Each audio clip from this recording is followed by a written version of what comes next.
Ang warrant na ito ay ipinadala sa Interpol upang ipaalam at ipatupad ito sa mga miyembrong bansa.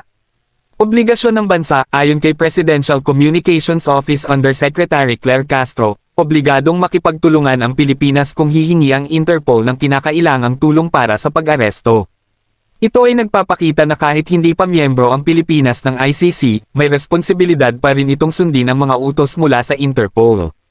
Legal na proseso, bago dalhin si Duterte sa ICC, siya ay dadaan muna sa isang lokal na korte sa Netherlands upang suriin kung wasto ang proseso ng kanyang pag-aresto. Kung mapatunayan itong tama, saka siya dadalhin patungong The Hague para harapin ang mga kaso laban sa kanya.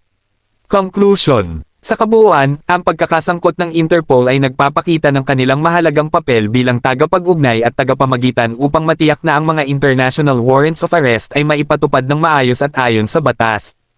Ang sitwasyong ito ay naglalarawan din kung paano nakikipag-ugnayan ang iba't ibang bansa at internasyonal na institusyon upang tugunan ang mga isyu ukol sa karapatang pantao at kriminalidad.